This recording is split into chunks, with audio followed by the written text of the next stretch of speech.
Okay, welcome. Thank you so much for joining us today for the 2023 Special Projects Grant Panel meeting for Panel B.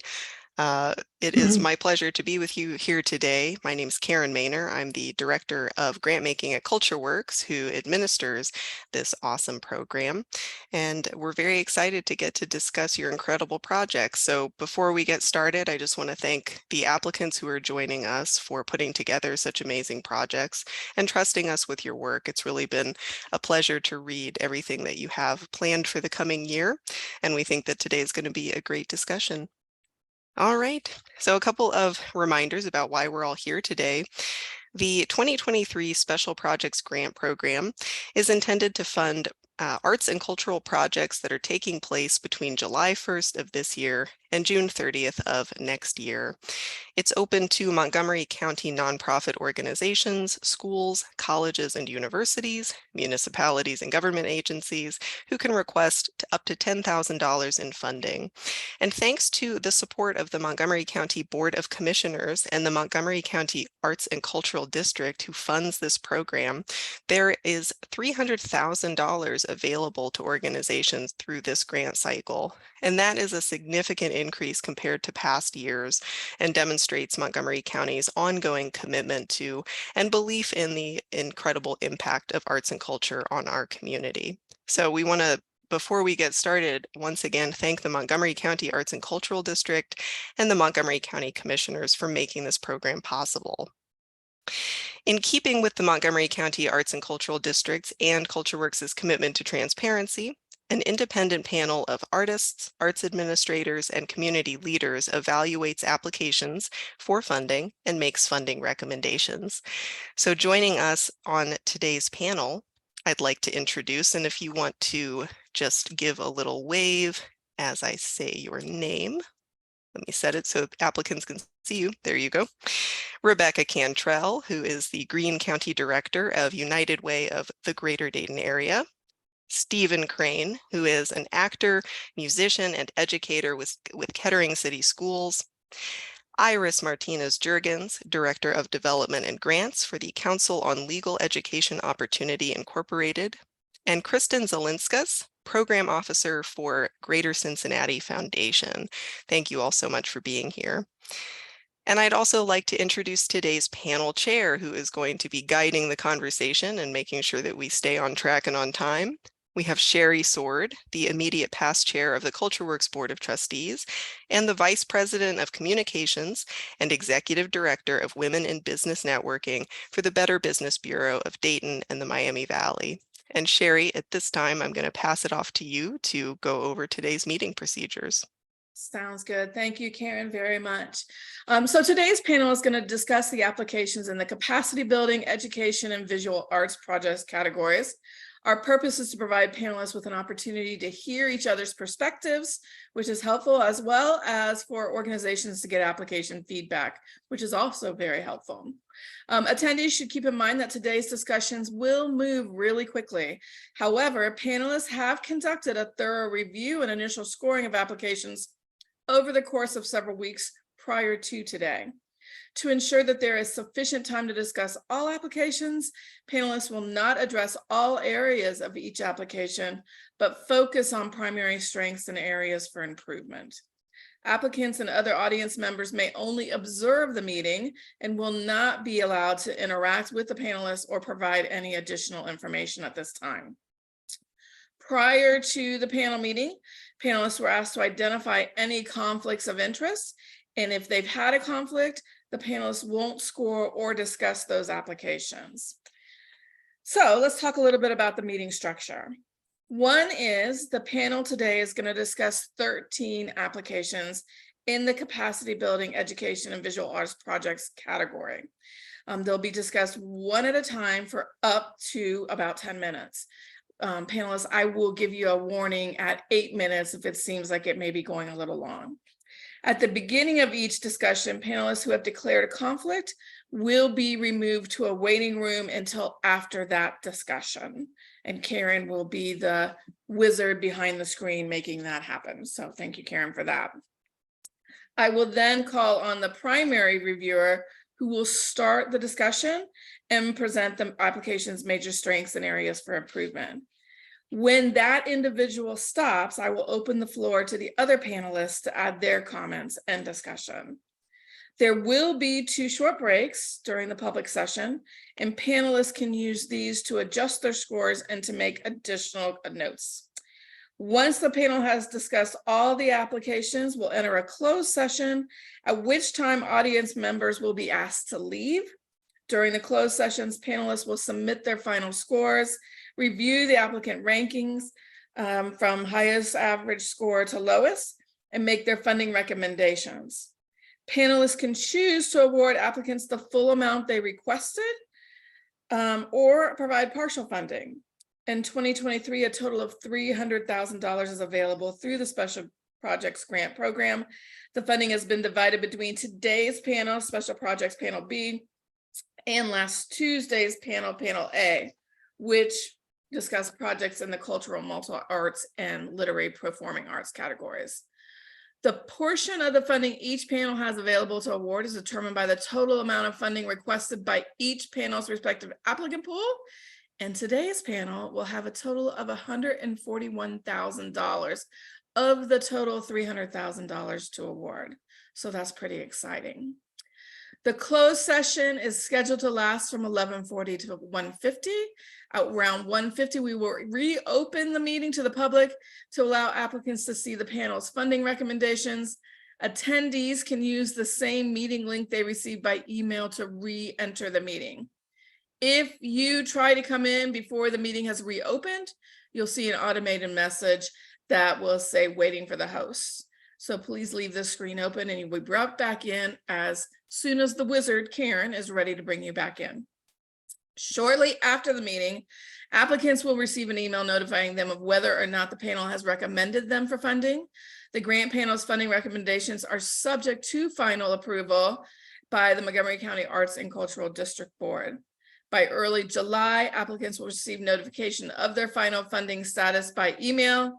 Culture Work staff will then schedule a meeting with each organization selected for funding to review and complete a grant agreement.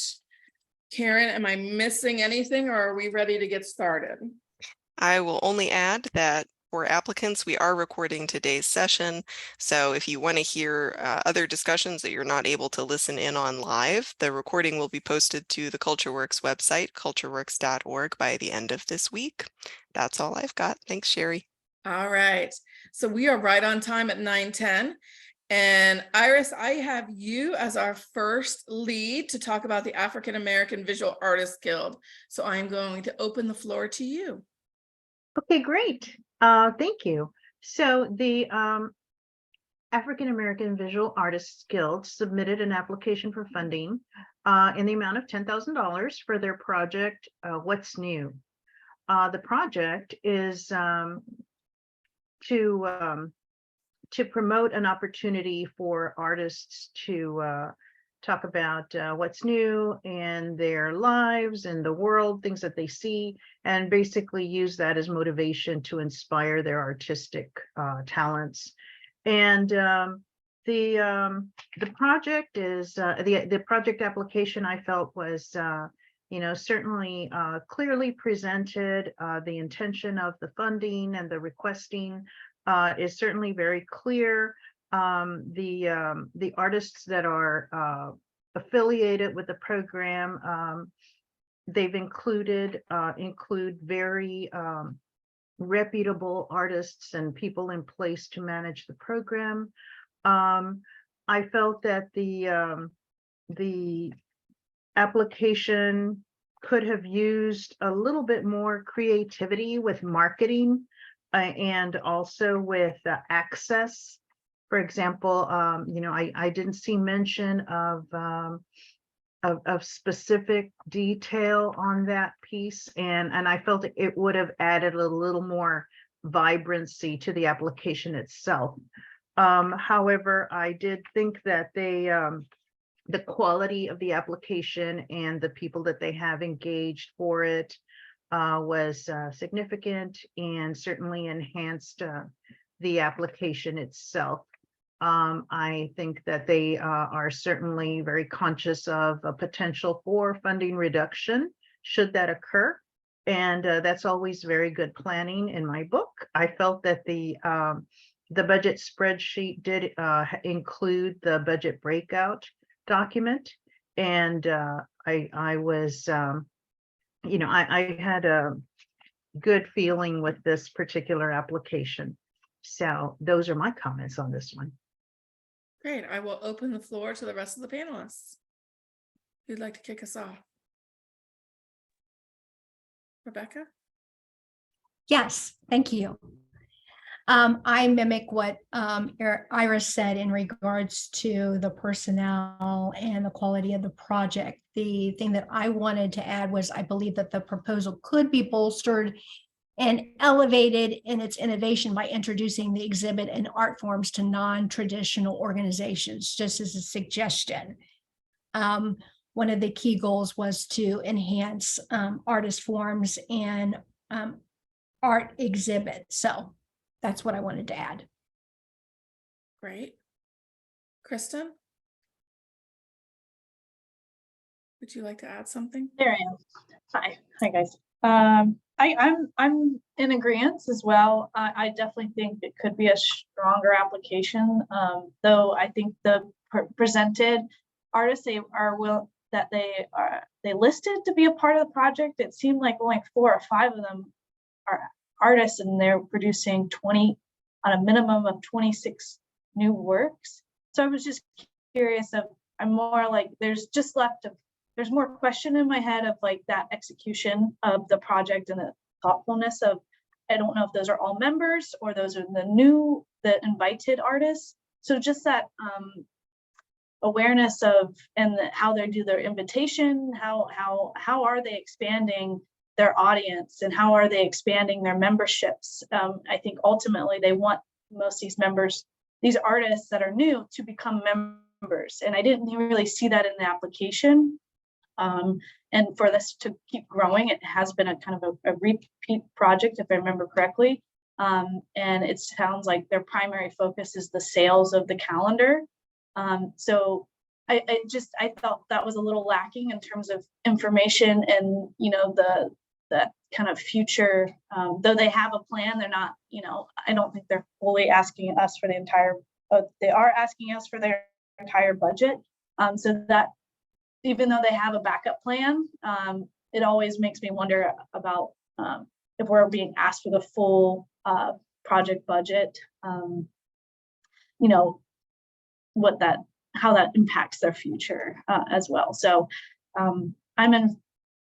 I like that. I like the project in itself. I just think those are the areas I would focus on that could use a lot more work and buff it up a little bit. I think. Great, thanks, Kristen. Yeah, I agree that the application would be bolstered significantly with more detail on who the select or how they determine the selected artists. I had that question as well as I read through the application. And I think that would have added, that certainly would have added value to the application itself, certainly. If I may add, from my understanding of the proposal, and I'm certainly open to feedback with that, but I believe that they were going to open it up to established artists, but also welcome it up to emerging artists. More specifically, they mentioned youth artists. Yeah, and to that, like that marketing part, we didn't really get to see where that reach. I just, I don't think they mentioned like how many followers they have on social media. They didn't mention that kind of those metrics in order for that to really, it just sounded like they were inviting and they had member ones. So I don't know how many they invited to this project. So that's just, again, clarity. They could have done this. It's just that clarity and just the little details like that I think we're missing from this project proposal.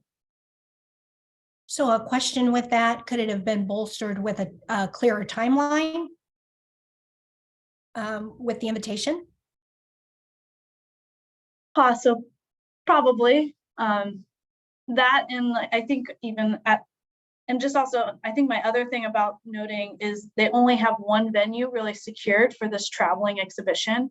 And they mentioned a few others, and it would have been nice to see also in that timeline or those goals of when they are going to secure or not secure. That way, I don't know. They just listed out potentials, but the only one for sure happening is at the venue. It is the proposed organization. So it would have been nice to see whether they would have known by probably the day we review this, or it's, just understanding a little bit more about that timeline and just those little details. Stephen, do you have anything to add? You know what, Stephen, we can't hear you. You're not muted, but I can't hear you.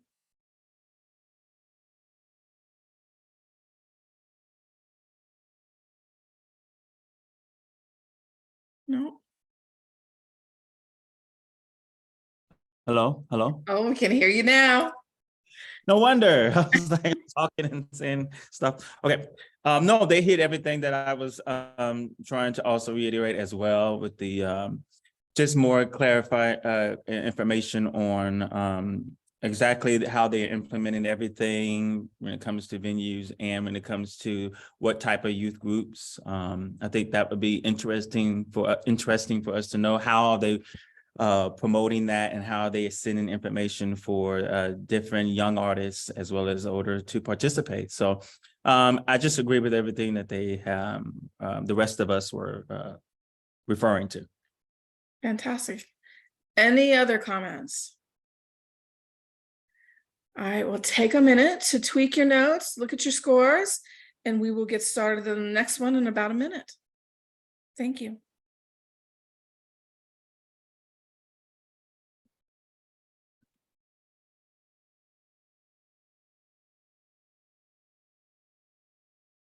And so you panelists know that I don't start any earlier than a minute than we're scheduled. So in case somebody's logging in at the last minute, we get a chance to get them. So, all right. So if you are all ready, we will move on with the Blue House Arts. And Rebecca, you are the lead on this. So if you will open discussion, that would be great. Good morning and thank you. This is a capacity building project, the Blue House Arts. The request is for $10,000, and that's to enhance their mission, as they noted, for an artist-run space. So before I do the assessment or my assessment, I wanted to note that the proposal was well written and clearly defined, and adding more detail such as an artist-run space in the definition was very beneficial to the reader. So I appreciate that. So moving on to the project quality and artistic vibrancy, I noted that the quality of the project activities and evidence of the Blue House Arts will enhance the organization's ability to carry out its mission, to show the artwork and create programming that challenges the ideas and advances the art in both a regional and a national level. They also noted in their proposal why they added both local and regional, which was very informative. I noted that the proposal delivers a clear narrative with regards to non-traditional exhibits through the artist-run spaces and its needs statement and its project implementation. The Blue House Welcome Back Blue House Garage Gallery enables the organization to present innovative artistic, educational, and cultural offerings as demonstrated with their moving walls, lighting, and thought for indoor and outdoor weather accommodations. Moving on to the community impact and engagement, the quality of the project key goals were specific, realistic, and informed for its community stakeholders and feedback. With regards to the community engagement, the project activities significantly enhance the organization's ability to engage the community by offering a consistency that promotes participation with contemporary and experimental exhibitions, again, as noted with artist-run spaces. It was particularly noted that this will engage the Northwest Dayton neighborhood, and with the needs statement, they noted that it was an area that has low opportunity to experience art. As far as the evaluation plan, the project evaluation measures the project impact and incorporates both qualitative and quantitative measures that were best exemplified in their supporting documentation. The proposal could be bolstered with more details on the data reporting. They said that they would do some surveys, but just stating how they will report that to the public would be beneficial. As far as accessibility and inclusion, the project design serves diverse audiences and has a plan to ensure diverse representation among artists and its viewers with ADA compliance. And then moving on to the ability to complete and manage the project. In the planning phase, I noted that the Blue House Arts demonstrates the ability to complete and manage the project as prefaced in its past exhibits prior to COVID. And they're taking that lessons with COVID into this new project. The administrative personnel are of the highest caliber as indicated in their resume bios. Again, it was listed in the proposal, but also in the supporting documentation. Their personnel roles are clearly defined. And as far as the budget, it is balanced, realistic, and is, again, further supported with the budget breakout.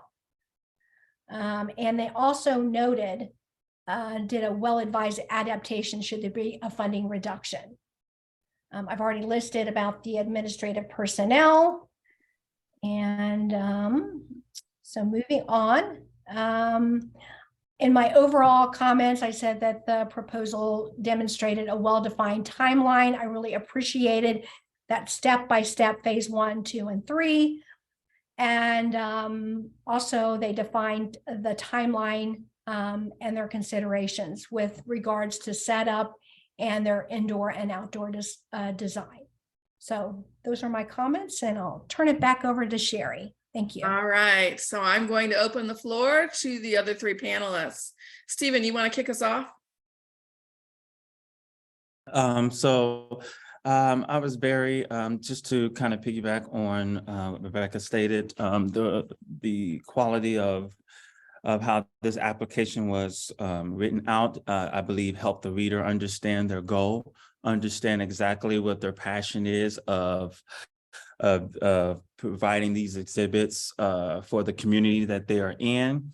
I was definitely appreciative of what happened in the previous years before the pandemic and what they stated and the reason why. Excuse me. And the new way of trying to revive their passion in this exhibit with building out their garage and creating the Blue House Garage Gallery, which I think will attract so many more people. It's open to the public, it's out there, it's visible. So just being able to understand their goal, in my opinion, definitely is a highlight. I appreciate the specifics of the phases that they have advising us in the time frame of those phases, so we know exactly how they what they are doing before they even get the grant. Just like she stated, the personnel is definitely highly qualified. I think, yes, I appreciate the budget breakdown. It definitely gave me clarity on exactly how they would use the money.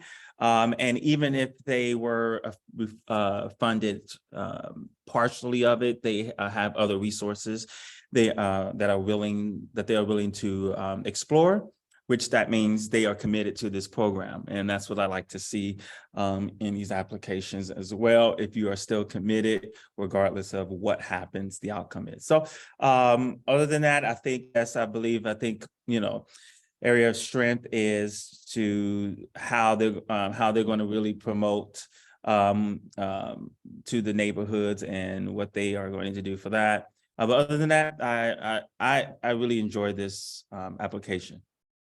Right. Iris, you want to provide yours? I concur with everything that's been said. as I had read through the application and just sort of drew the picture, I appreciated the detail on every question in the project narrative, and the supporting documentation, and certainly the reputation of the key people involved with the project. The response to the seeing a need and just moving with that, I think was significantly impacted the value of the details in the application. And I would have liked to have seen, or I think the application would have benefit from a little bit more information, as mentioned earlier, about the use of the data, and maybe more of quantitative and qualitative details on the evaluation techniques.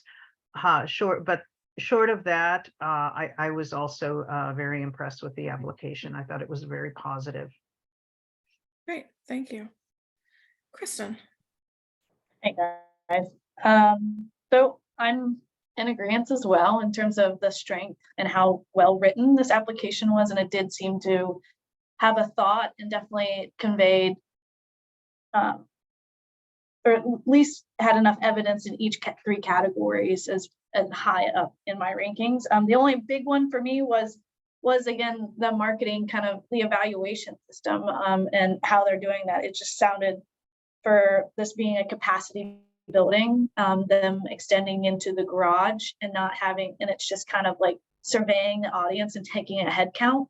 I do think that's an area of where they really need to investigate better tools and better assessments to really give us a better sense of their diverse audience that they're serving. Yes, they mention the neighborhood. Yes, they mention artists and contemporary, and I just don't see that in the application of evidence of their diversity, other than just a few words. There's no actual metrics, and I know they're coming out of COVID and they're trying to boost the Blue House again.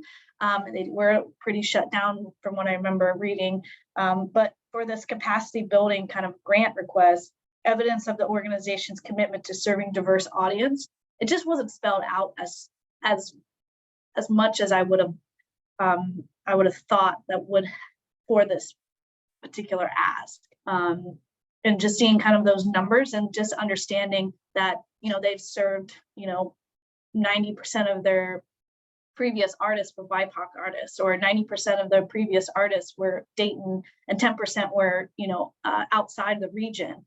So I wish I would have seen a little bit more of those metrics, but again, that wouldn't come unless they have a very well kind of survey and kind of engagement piece with the artists they invite, with the audience they invite, and just maybe that social media presence of how they're promoting these opportunities. Yes, it's free and open to the public, but I definitely, that's an area of weakness that for the application, and I think for them to implement for their new extension of their gallery. Okay. All right. So one last comment, if that's okay. Yep.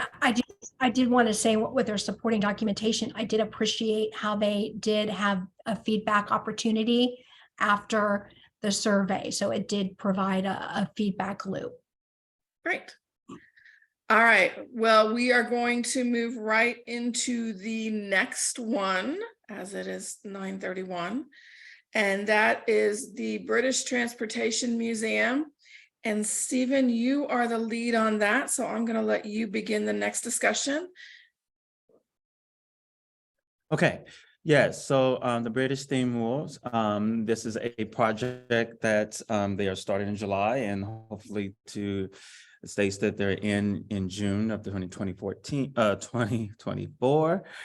They are requesting 8,000 for this, and the brief description is that this project is they are trying to, I guess, liven up and, beautify their building for their museum that they get about British vehicles.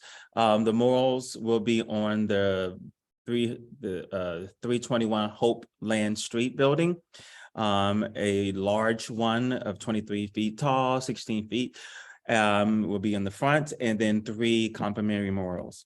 For this project, they have an artist, a local artist who is well known, that will complete this, and that they have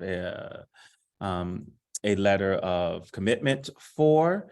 And her artwork is that I've seen is very well. So I believe in that capacity, they have researched someone who's definitely qualified as a artistic personnel to help complete this project. It's a great opportunity to enhance the beauty of Gem City and what we offer as a community. They want to highlight the British culture of the murals. And it's definitely something that is beneficial for Montgomery County. I think for community impact, I would love, I'm just all about collaboration, and I feel that there's always ways to think outside the box, and what can we do to include other artists, whether growing or established, college or high school. How could we collaborate on what the image would be? I didn't really see that. More so it's just mainly that specific artist who's established, but what areas of growth could happen that could help even bring more traction or people to their museum. And I think by offering that would be something, in my opinion, area of strength to help us really see that this project is not just benefiting that group, but is benefiting Montgomery County as a whole. I would have loved a little bit more information on the way that they are going to evaluate. Specifically, how is that going to be evaluated, the mural, once it's completed, and how they're going to really promote this beyond just the group, the audience that they have, to expand to the community. So those are some things that I'm going to, for this time's sake, I want to hear what others have, and then I can rebuttal if there's anything that we are missing. So That sounds great. Iris, how about you? Yeah, well, I concur with all that positive, definitely with this application. And I also agree that I had questions about their evaluation methods, and I think the application would have benefit from more detail on quantitative and qualitative evaluation techniques. I think the project would definitely benefit from that, and would also, the application would have to benefit from that. And I also believe that the project would benefit from that as a source of engagement, perhaps. On promoting the project, I think the application would have benefit from a little more creativity and perhaps additional details. They mentioned the website, they mentioned car club newsletters and TV programs. I think I would have liked to have seen more details about more proactive marketing methods, and also with the in-kind, opportunity for promoting the actual project. But all in all, I think the application was well presented, and as other than those 2 points, I thought it was a really good project as well. Great. Kristen?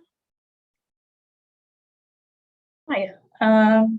So I think overall the project is, the murals, it being they claimed the first mural for the Carolyn district, and which is very impactful. I just didn't see, though I like that they make that statement, and that tells me that they're aware of their surrounding environment and their audience in the community, and there's a lack of mural and kind of beautification. I didn't see in the application how, if they really surveyed the community at all, if there's any evidence of that impact, or how that kind of partnerships, as Stephen was talking about, like, is it just them doing this, or did they really, if they're so embedded in the community, I wish I would have seen a little bit more of those, like, kind of cross-pollinated, everybody in the community is really supporting this. And they did have some community support letters, I remember correctly. So that was one area where I felt like it would have been nice to booster that up, because their primary audience is is British car transportation folks. So, and their primary marketing is towards that. So it's not even really this community Facebook or this, Dayton kind of marketing tool. So I think a little bit more details, and I think the impact of the community, because they're so embedded in this community, that I wish I would have seen a little bit more thoughtfulness around that. I'm a little confused about the timeline, and I'm definitely confused about the budget. The budget doesn't make sense when I did the numbers. They're asking for $8,000, which covers the custom design, the $6K in labor, and then they're only covering $600 themselves, which leaves $1,200 not being mentioned, or how that's being covered. From what I'm doing, if I did my math right. So the total budget project was $9,800. So clarity on that of, like, is that in-kind donations? It just wasn't spelled out anywhere. So I was just a little curious about that. And so that kind of affected my score in terms of their thoughtfulness and their feasibility of the project. And just a little clarity on that. Overall, I really love this. Like, it's a massive mural, it sounds like. It will impact, and other than just people driving by and assessing, their evaluation tools definitely need to be improved. And I just don't want this project to be like, I would like this to be a little bit more community, and I shouldn't say I statement. So if it's a community kind of driven project, it should be reflected a little better in the application. So I think the project's strong. It's just the application is definitely lacking a lot of details and clarity. Gotcha. Rebecca, we have limited time, but your feedback is important. So would you please share? Okay, I'll try to summarize as best as possible. So I'll mimic what the panelists had said. I would like to add, for the ability to complete and manage the project, it has a clear path, but it would benefit from additional details to the project expense budget, and there was no adaptation plan for funding reduction. I will add that the supporting documents did provide a budget breakout, so you had to look to the supporting documents to get a clearer picture. As far as community impact and engagement, in my assessment, the project goals were loosely defined, and I had to look for the impact narrative. They did use, as far as accessibility and inclusiveness, they used outdated terms to refer to an accessible environment, and the evaluation plan is a little overbroad, but it is later clarified in the supporting documentation. So those are my comments. Thanks. All right. So we're really quick moving today. We are going to go ahead and move on, and hopefully you'll all be able to make any tweaks you want at the break. But our next project is the Dayton View Triangle Federation Incorporated. And Rebecca, you are our lead on this.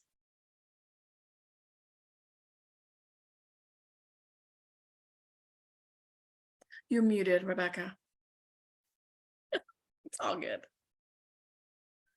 Of course I am. Okay. This is a special project application titled the Dayton View Triangle Federation. They are seeking an amount of $10,000, and that is for a mural for ZAP. So it's a renovation project. So moving on to the project quality and artistic vibrancy, I noted that in its artistic creative vibrancy, the project demonstrates a compelling need for the innovative artistic renovation to the ZAP mural. that will provide an educational and cultural offering. Project activities are clearly defined and will provide the organization with innovative practice, tools, and knowledge to improve and carry out its mission.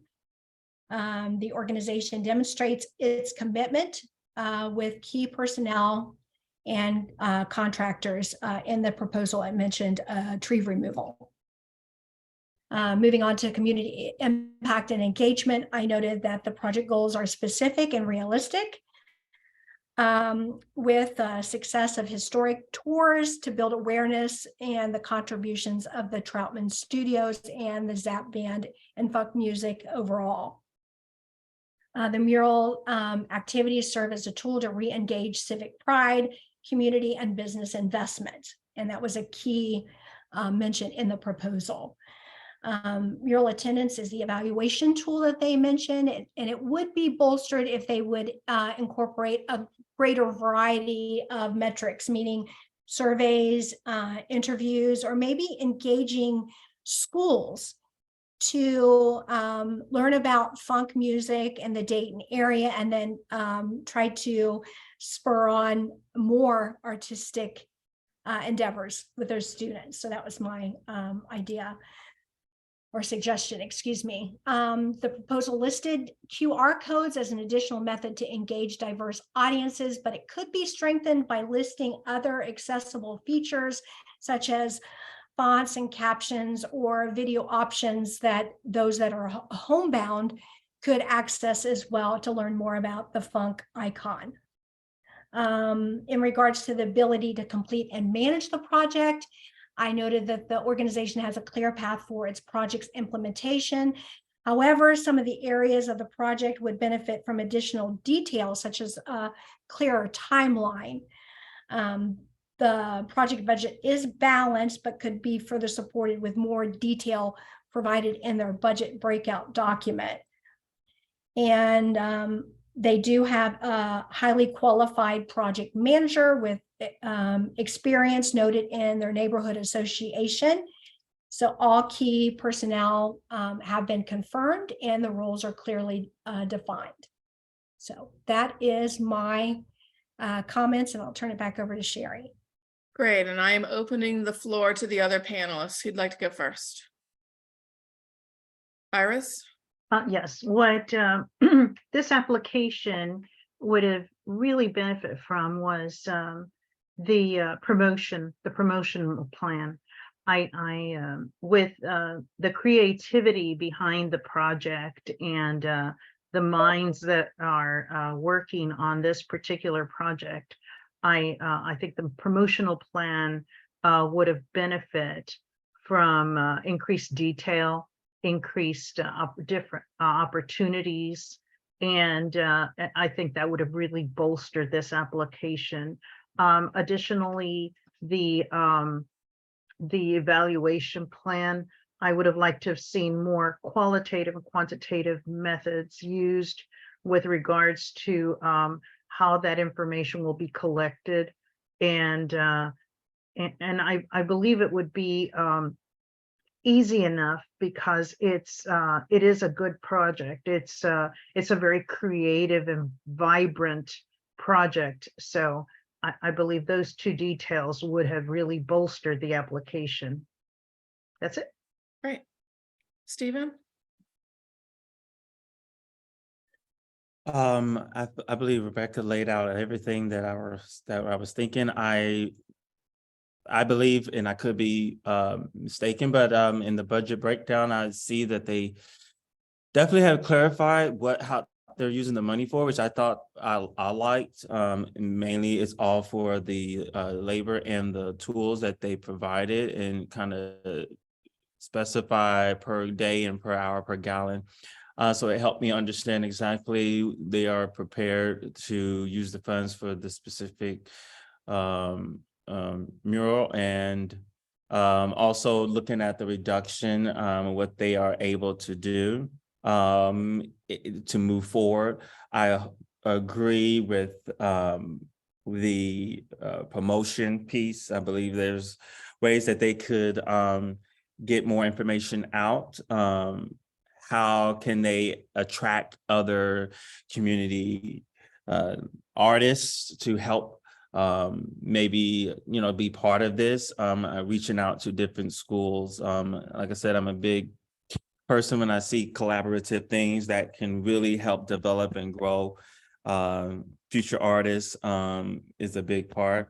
But I think this would serve that community very well. I think this would help business and maybe future tenants to want to bring their business there. And so it's a really good application. Great. Kristen. Hey guys. I'm in agreement, especially with the marketing aspect and the evaluation. I did really enjoy that they kind of took the historical element into consideration and used the original artists. And they're trying, in terms of the project thoroughness, it's great that they actually evaluated that they didn't, previously didn't prep the building properly for it to really last a much longer duration of the mural. So I really love that they're working with the original artists and really assessing what is really needed in order for this to sustain and be a lasting impact for the community. I am confused again about the budget. I just pulled it back up. They're asking for $5,000. The total project budget listed in in the actual form is $10,000. But when you review their budget, they say the artist fee is covered by $10,000 by this grant, and then the total project budget is $10,725. So I'm a little confused on that element. Is it 5,000 or are they asking us for 10,000? The funding request clearly states on the form itself 5,000, but in the supportive documents, there's definitely confusion there for me. Otherwise, I like the project. It does sound thorough, and they seem to prepare. It's just I'm a little confused on the money aspect as well. Great. Yes, that was definitely a note that I realized a couple of days ago, and I forgot to mention. So yeah, definitely made me need to clarify, that part. That's very confusing. Great. All right. So our next project is the GEM Project Dayton. Rebecca has a conflict of interest. So Karen, if you will do your wizardy magic, and Rebecca, we'll see you after the break. And we will go ahead and talk about the GEM Project Dayton. And Kristen, you are the lead on this one. All right. Thank you, guys. So it's always nerve-wracking being the lead, but so this is another kind of suicide, mental illness project base, and the project is called Art Contest of Suicide Prevention. They're asking for $10,000. Total project budget is over $17,000, or total organization budget is over $20,000. But the GEM Project Dayton will be hosting its third art contest of suicide prevention for grades 6 through 12 during the 2023-24 school year. The contest is designed, created, and run by students with the help of suicide prevention specialists and artists. I think the application is very well written. It does, and it hits. I think the impacts for the community engagement, all three criteria, I felt like it was very strongly spelled out.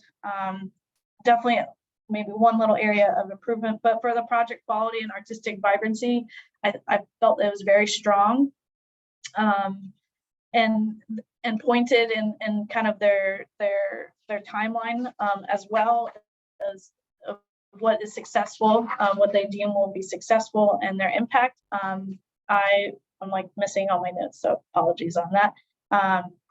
Guess I could read from here too.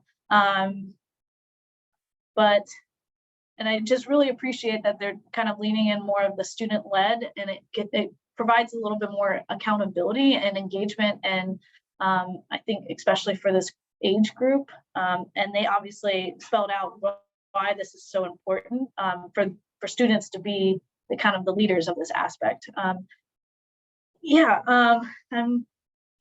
rated this application very high, so I don't think I definitely recommended kind of the this project might support them developing better evaluation tools when they get it administrated after School of Artwork. Maybe they can implement like an iPad, a little better actual tools instead of just handing out a survey at the event, and do a better, that way they can have a better assessment of impact. And then I'm a bit confused on the school awards. Does that mean, I just need a little clarity around it. Does that mean each student who participates get an award, or does the school get an actual cash reward for participating? For future sense, if each school participates, how much will that drastically increase the budget? So I know they want to kind of have this program throughout all the schools. So it's just managing kind of that, that growth. So I definitely was confused about the school awards. I understand it's an incentive, but I wish there was a little bit more clarity of why that they implemented that incentive other than participation, and everybody loves getting a little cash rewards. And at the event, they said they'll hand out gift cards for those that even, didn't officially win anything. So I'm a little confused on the school kind of awards, or is it very student based awards? So a little more clarity on that would have helped me. Great, thank you. Stephen, I see you're unmuted, so I'm going to let you go next. Oh, sorry, I could No, you're fine. muted. I scored this application extremely high as well. I think it's a testament to the project manager and who wrote this application. They gave us a lot of good detail on this project. I stated that this project has the potential to be an incredible vehicle for suicide prevention for all ages. And the way that they collaborate with the young community is exceptional, and providing them opportunities to grow, providing them opportunities to lead and to express themselves.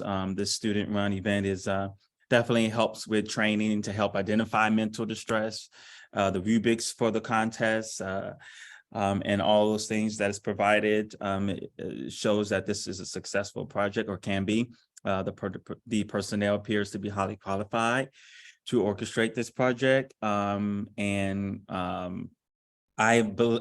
agree with, I definitely agree with Kristen when it comes to exactly how the award, I think I understood or understand, but I think that questioning that she presented is something that we could get a little bit more clarity on, just to make sure that they don't run out of funds, or they do not budget more than what they have.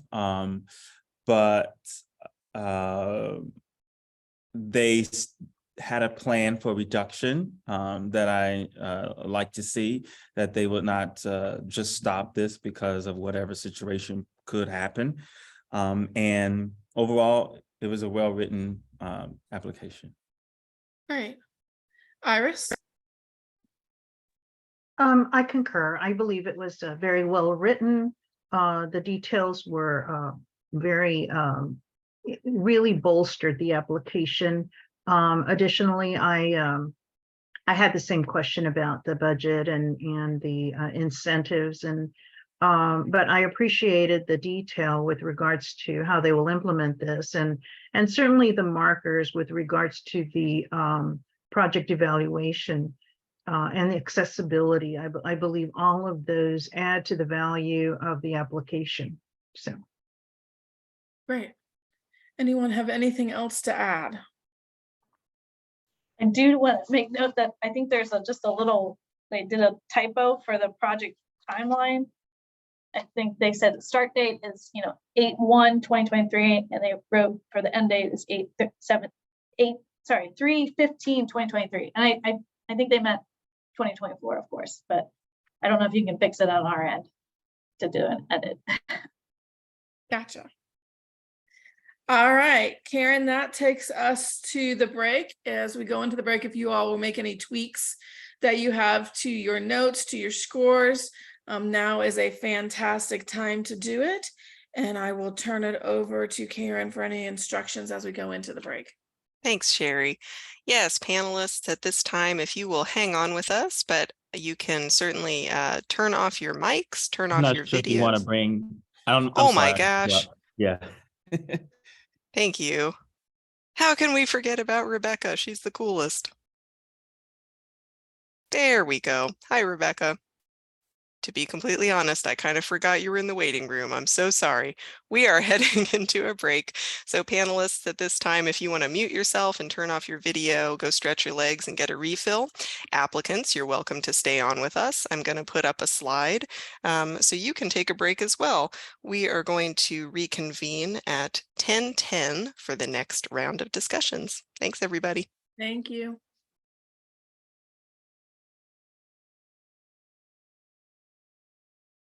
Okay, applicants, thank you again for joining us today. We're about to kick off the second round of discussions, but before we do that, there is a new face on the screen you might have noticed, so I want to take a moment to introduce Liz Mahar from Montgomery County. As you heard at the top of the meeting today, Montgomery County Arts and Cultural District is the amazing funder of this program. So all of this is made possible thanks to Montgomery County and the support of the Montgomery County Commissioners. So Liz is sitting in on some of today's discussions as a representative from the county. Liz, would you like to say hi to everybody? Hello, thank you all for being here and all of your work reviewing the applications and submitting the applications. We really appreciate you. Thank you so much. All right, Sherry, I'm going to pass things back to you to take us through the next round of applications. Absolutely. So we are going to go ahead and get started with the Greater Dayton LGBT Center. And Kristen, you are the lead on this. So will you open us up? Yeah. So this project is a low funding request of $3,000 total budget, $5,000, but it's with the, like she said, the Greater Dayton LGBT Center. It will be a photo exhibit featuring LGBTQ plus people and allies that shows the diversity of the Miami Valley. I felt like the application could have used a little bit more detailed, but the concept is very strong. I did enjoy the thoughtfulness around this. The concept or the objective really is just providing awareness and kind of where's the line? The goal of the project is to see themselves represented in a way that they don't often see themselves in the media represented. So I really appreciated that pointed goal and objective with this project. I feel like I'm missing quite a few details in terms of how they get to this, other than it's a potential portrait photographer who is who's donating his services, but he's also the board or the president of the organization. And I just thought there was a little messiness with the timeline and just the awareness of how people, other than them announcing it at the Pride Festival this year, of how to participate. There just wasn't a lot of details in terms of how individuals will sign up and participate. And if they get, I'm curious if they get more than 50, there's no evaluation system. There's nothing presented in terms of that, of how, what are they going to do if they have a lot more interest or not enough interest. I did like that they're going to use this exhibition not only, for a visual, they're using majority of the budget for printing and matching of these like quality portraits, but they're also having a booklet produced if they can, so I appreciated that dimension of the project, and it feels like it's a little bit more tangible for others to kind of take away and really keep with them as a keepsake, and continue that impact. The other element is I wish there was a little bit mentioning of maybe these individuals that these portraits are going to go to them afterwards. I just would like a little exit plan of some of this exhibition. In terms of, I think they had strong, they have a strong social media presence, and they can really get them word out there in terms of the about the exhibition. But it being in one location, and you kind of have to be one of their followers to really know about it. I just think there was a little lacking in terms of that impact and going beyond, their going beyond just their kind of social media presence to get the word out. I think those are my biggest things. It's a small request. Okay. All right, so I'm going to open it up to the other panelists who would like to start. Rebecca?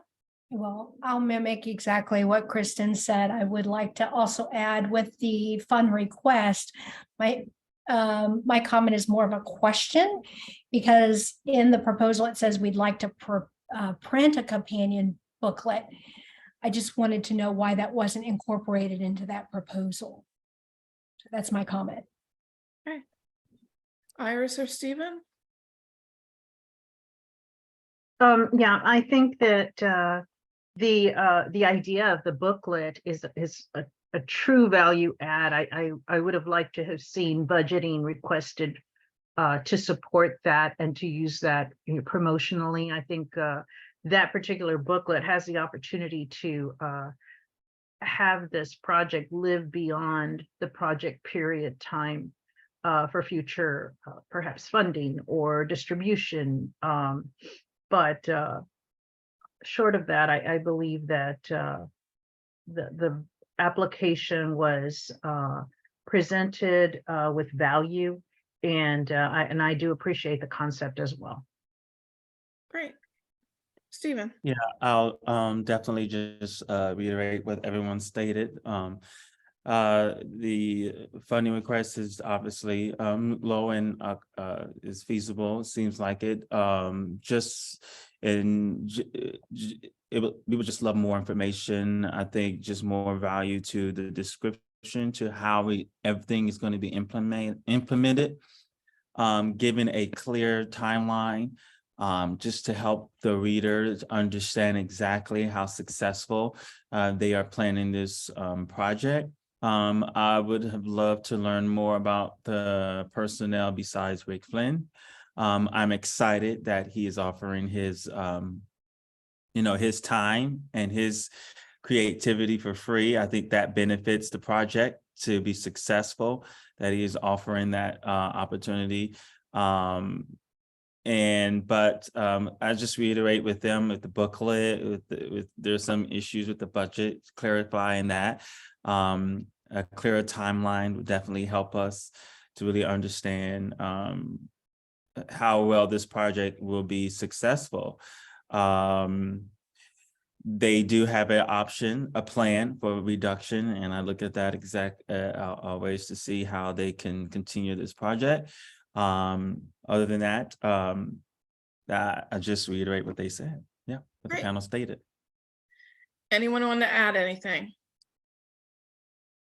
All right, well, if you will take the next 2 minutes or so and make any tweaks to your comments or your scores, that would be great.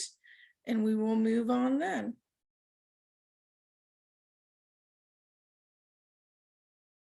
And panelists, while you're doing that, I'll just note for any attendees who might have joined us for the first time in this block that today's session is being recorded. So if you're not able to listen into the full meeting and you're curious about how other discussions went, the recording of today's session will be posted to the CultureWorks website, cultureworks.org, by the end of the week. And if you registered for today's meeting, you'll also receive an email notification once that recording goes live.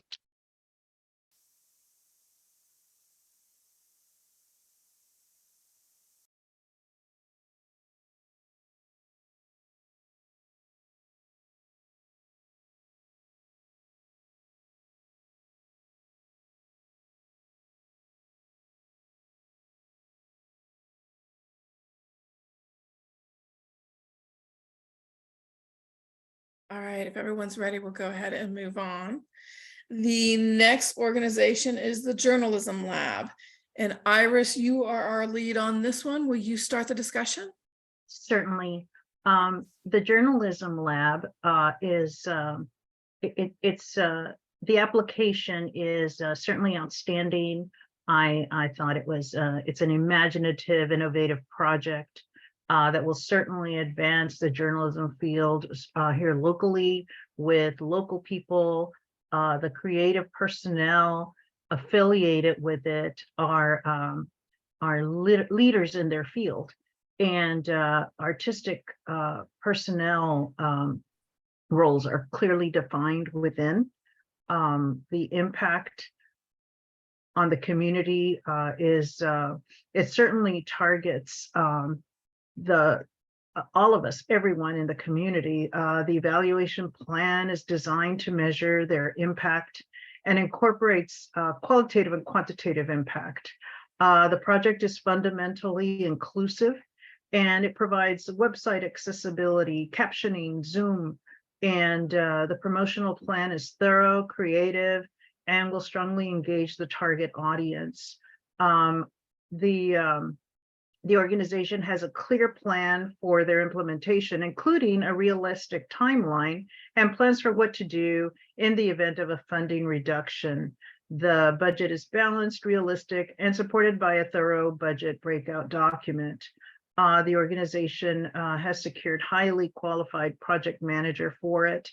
And this is, I think my summary was basically this applicant presents a well thought out project that will directly impact local journalism. The use of subject matter experts sharing their professional skills will contribute to engaging news and increase the potential for stimulating articles in the local media, which is one of our primary forms of artistic release. I did surprisingly score this highly. So those are my comments. Great. I open the floor to the other panelists. Who would like to go first? Stephen, how about you?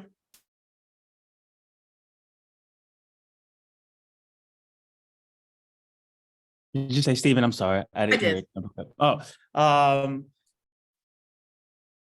so yeah, I definitely enjoyed the timeline of how everything was going to be implemented. It seems like a really awesome opportunity for education and for growth, as she has stated. I think it's not scrolling. I've been having issues with my, let me have to go back out. Okay, there we go. I've been having to refresh constantly today. But that definitely, I like the implementation on that. I still want to get some more information on the community impact. Maybe I'm just missing, but how they're really going to reach diverse participants. Just a little bit more detail would help understand, would this be an opportunity for high schoolers, college kids? Is this a college credit awarded? I would love to maybe get more information on exactly, besides, I know that they are going to be able to have opportunities to be, their writing can be picked up commissioned by media organizations. I just wanted to know exactly if it's offered, how wide is the range for the community, age range. But yeah, those were some of my things. At the end of the day, I do reiterate what Iris stated. Great. Kristen, how about you? I'm in agreement.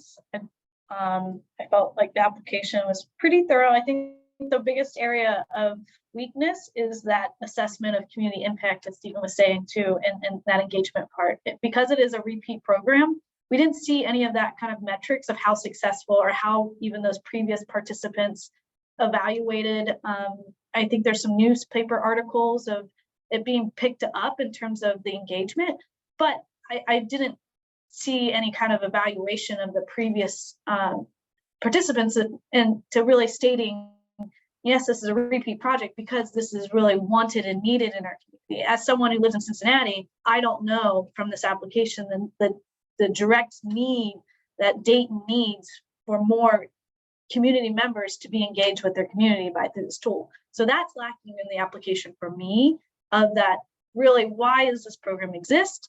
And why is it happening again? And I can make an assumption, but I think that's the one area of impact that I'm missing for this grant.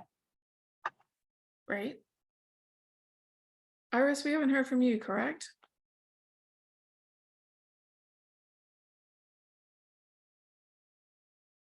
Yes, I presented this. Yeah, Oh, she sorry. presented.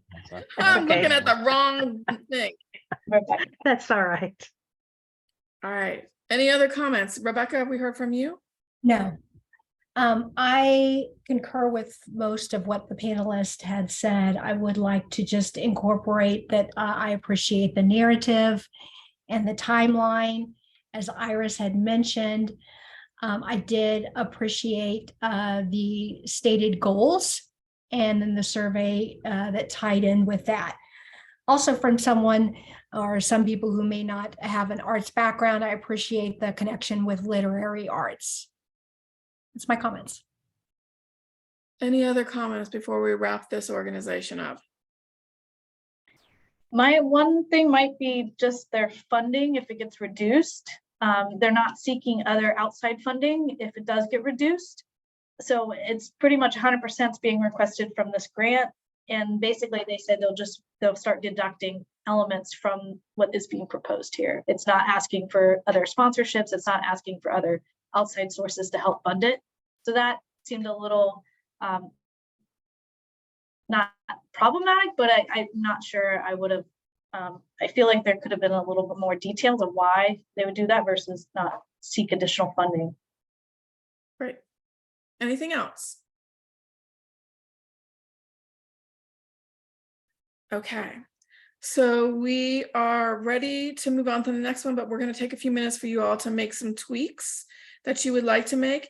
On our next group, the ADAMHS board and the Montgomery County Prevention Coalition, Rebecca, I know, has a conflict, so she is going to go into the waiting room again. We'll remember to bring you back this time. And but we are going to take a couple minutes for you all to make those changes, and about 10:29 we will start on that one.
Y'all look so serious during these times.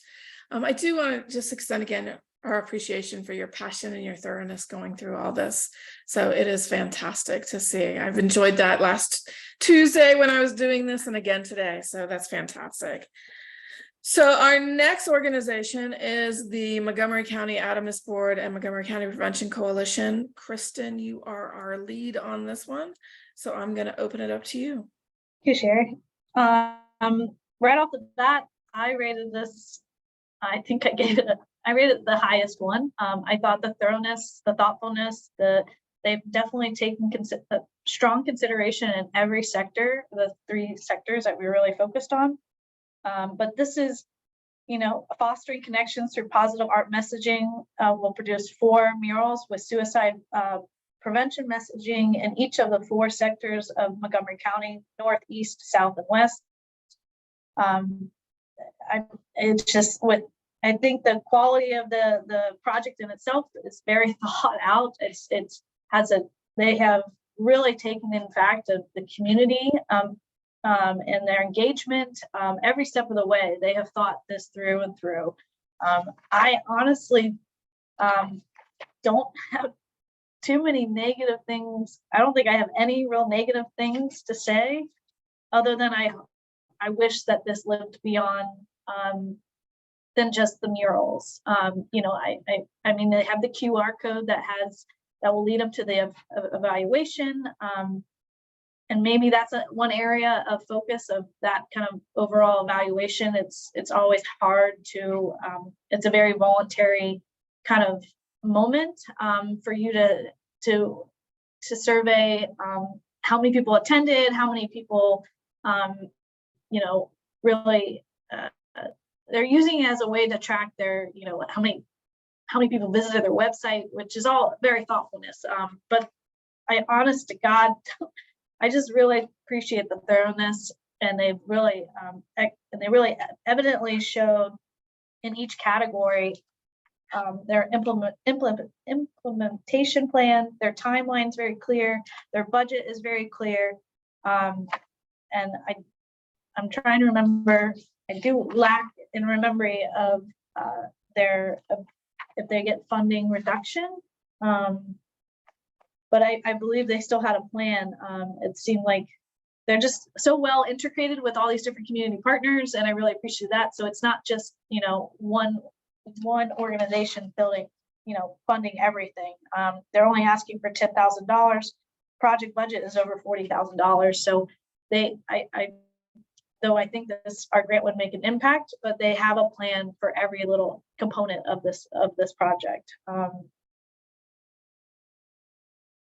So I open up to the floor. I really don't have criticisms right now. All right, fair enough. So Iris and Stephen, what are your thoughts?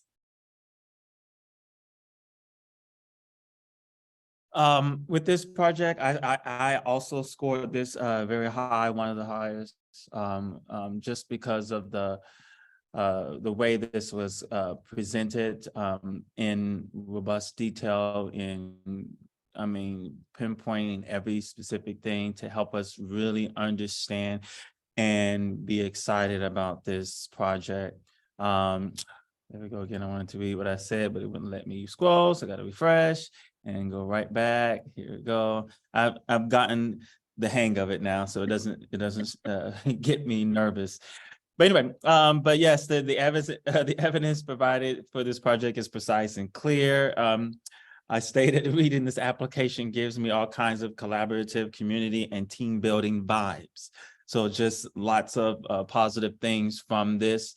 The extent to reach as many community leaders and neighbors is exciting to ensure this project meets all needs. I thought the background information about the personnel team working on this project is highly satisfying.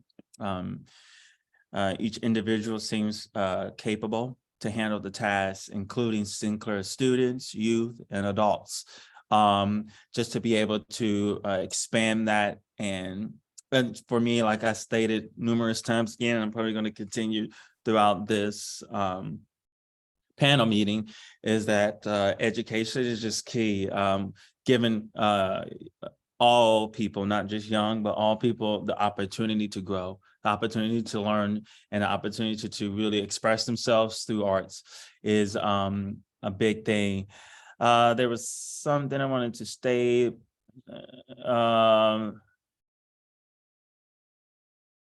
I think one thing that I could, and maybe it's in here that I could have missed, but I would like to, it's really nothing, but I would like to maybe know exactly what areas of the 4 sectors, or what specific area would they create that more, just to, just to know what part of what area in the north, east, south, and west, what specific, if they have a plan, or maybe they could have gave us a projected plan, tentative plan of what area or building they may use for each section, just to give us another idea of how successful it's going to be.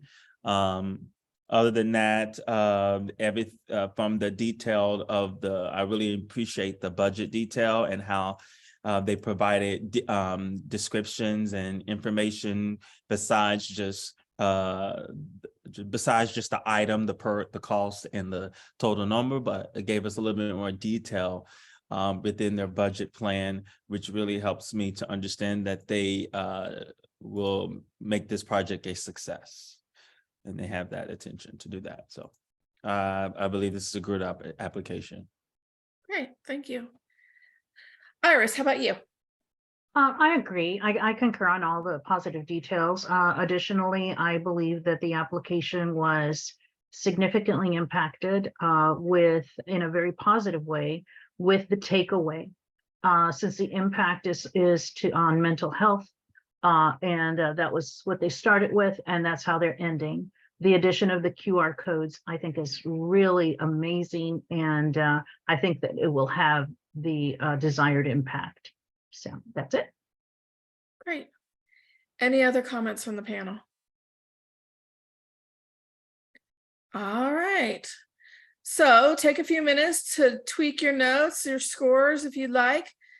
Karen, if you will bring Rebecca back, we will get started here in about 2-3 minutes.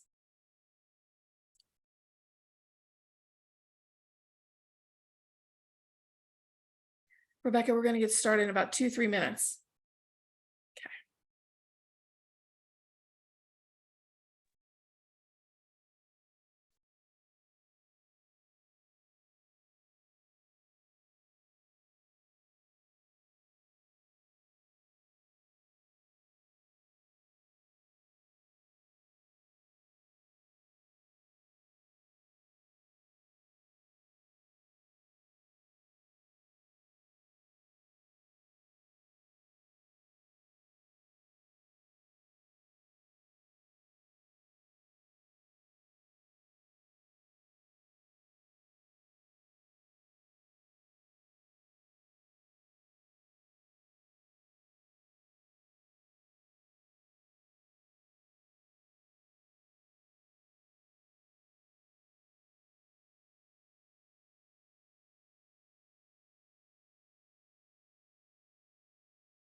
All right. Our last organization during this stretch of our presentations is Preservation Dayton Incorporated. And Rebecca, you are our lead on this one, so I will let you start us off. Good morning and thank you.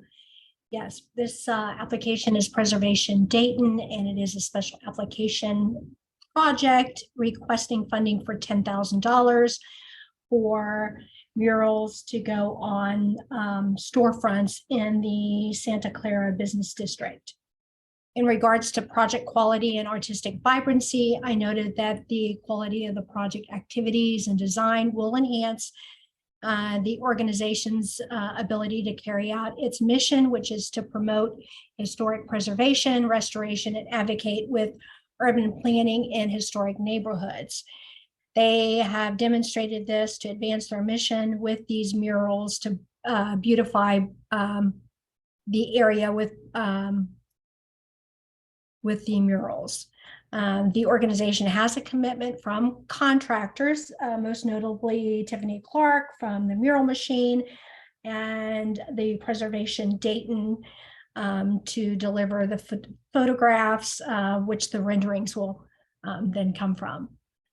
In regards to community impact and engagement, I stated that the project goals are clearly defined with a clearly articulated needs statement. It did state in the project narrative that they are trying to seek funds from other sources, but because of this need and the lack of businesses, again, I just believe the application clearly demonstrated the need. Moving on to the project evaluation, I said that it announced success with the completion of the project let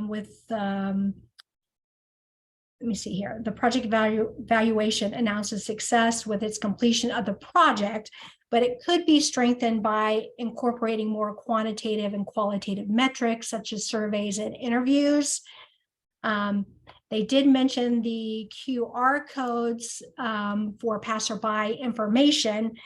The accessibility and inclusion could be incorporated with intentional considerations with the murals, the palette, fonts, and placements of the murals to give consideration to those with various impairments. The ability to complete and manage the project, I noted that the organization has a comprehensive plan for the project's implementation, including timelines, and a realistic response to funding reduction, again, noting that the budget, they are seeking additional funds. They did give a realistic and supported budget through their budget breakout. Let me see here. Of course, I scrolled and missed that. The organization has secured a highly qualified project manager with relevance to this project. They are confirmed in their roles, and the roles are clearly described, but I would have liked to see a more robust resume. In the supporting documents, they had more of a narrative rather than an actual CV of those qualifications. Let's see here. Evaluation, and then I listed about the accessibility and inclusion, again, really hitting home with listing how they could incorporate more accessibility. So those are my comments. I'm going to turn it over to Sherry. Thank you. Absolutely. So I'm opening the floor to the other three panelists. Who would like to start? Iris, how about you? Yeah, I felt that the project goals are as stated and are certainly focused on the community interest and the target audience is in fact defined. However, I believe it would benefit from additional details with regards to the evaluation plan. While the project will be accessible to passersby and have an impact on the appearance of the neighborhood business district, I would like to see more accessibility with regards to a diverse population outside of the neighborhood. Additionally, I believe the application has certainly a plan for the implementation and what to do in the event of funding reduction, which I think is great planning. I had the same comments about the CV with regards to more backfilled, have more detail, more information. That's what I have on it. Great. Kristen. I agree. I definitely think the weakest part is the evaluation tool. Because of this like blight, and it's historically like one of the worst blight areas in Ohio, I would have appreciated a little bit more thought and consideration and attention of what is the plan after they get these murals done. How they get the word out there. That marketing plan is definitely lacking. And it's just like, we hope news channels pick it up. So I would appreciate a little bit more thoughtfulness around that. That drastically affects their overall goal of attracting businesses. So if that's the overall goal, is to not just beautify in the current state, but that future goal is to really attract some revenue for the community and businesses to come back there. So I would have appreciated, that would have made this application a lot stronger if they had a little bit more attention and thoughtfulness around that. Right. Stephen. Yeah, stating, just agree. That was one of my concerns, the marketing, in more detail on how they're going to really market that. The personnel, I think I read of 2 artists, but I think I read bios of 2 artists, but I think it stated 4. Just all that artists that was going to be included would have been nice to know exactly. Maybe they don't know, or a tent of a cap of gathering those artists. Because I believe that's also what it stated down here. Yeah, so the total artists participating in Montgomery County is 4, but I only read about 2. And so just wanted to know with who that could be, and just to tie it into the marketing. And the only question is, how would they, what information could they provide that will ensure that opportunities for businesses would come if finding the murals happen. So just, but other than that, I definitely appreciate the history. I definitely appreciate the opportunity to strengthen that area, because that is an area that of need, and I think it would benefit the residents and the district in that area. They have somewhat of a plan for reduction. They will still move forward, just not as many of the storefronts would be revived. So hopefully maybe they could try to provide other resources, or look for other resources, or to make sure that this is still a success, regardless of what areas of funding that they would receive. Other than that, those are really all that I have to offer today. I saw Rebecca had an additional comment. Yes, I did, which reminded me to add off of Kristen's comment, in order to get the businesses more impact, also looking at their supporting documents. I did see the support letter from the city of Dayton and a senior citizen. It would have been bolstered if they would have received, I know that there are a few businesses, but receiving those letters of support from the surrounding businesses. Thank you. Great. Any other comments? All right, well, we are getting ready to head into our next break, which is a 20-minute break. Between now and the time we get back together at 11:10, please do make any tweaks to your scores or comments. Yes. I could be wrong, is there another, I see the Gem City chapter, 1050, am I wrong? Oh, Or is we that made, oh, nope, you we made made- an adjustment to the Okay, agenda. Sorry about that. Okay. Yeah, so we're gonna flip flop. So we'll take a 20-minute break, and then when we come back at 11:10, we'll be reviewing Sweet Adelines International Gem City chapter, and Stephen, you will be on deck. So He is all ready to lead. he's that ready. Like, I discussion. want to talk about this. Yay. Excellent. Well, everyone, again, panelists, you can at this time mute yourselves and go off video, go take a nice break, and applicants will see you back at 11:10.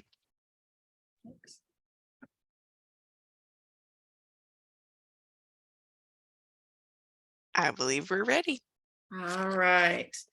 So we are on the home stretch with our last 4 reviews this morning. And so our first one is with the Sweet Adelines International Gem City chapter. And Iris, you looks like you have a conflict. So Karen, will you work your magic? All right. Stephen, will you kick us off as the lead on this one? All righty, of course. So the Gem City course chapter has been established for over 50 years and has a really rich history. The Gem City course has entertained members of the community in venues such as the Dayton Arts Institute, Schuster Center, Phrase Pavilion, Dayton Masonic Center, and a lot of the other festivals. A nice little information that they have provided. They provided a lot of great information of the history and the impact of this course. The Gem City has partnered with schools in the Miami Valley to instruct students in barbershop style singing and encourage the entrance of the organization, which is definitely an awesome opportunity for community building, capacity building, and what their goal is. So their goal is the capacity building. They are wanting to hire a consultant company to brand their course with the logo, with website, with social media training. The goals to develop the membership's growth to include more diverse populations, develop brand recognitions for the community in order to increase event attendance, diverse audience, mentor and educate members on social media. The goals are very clear of what they want. They are requesting the full amount that the grant that we have to offer.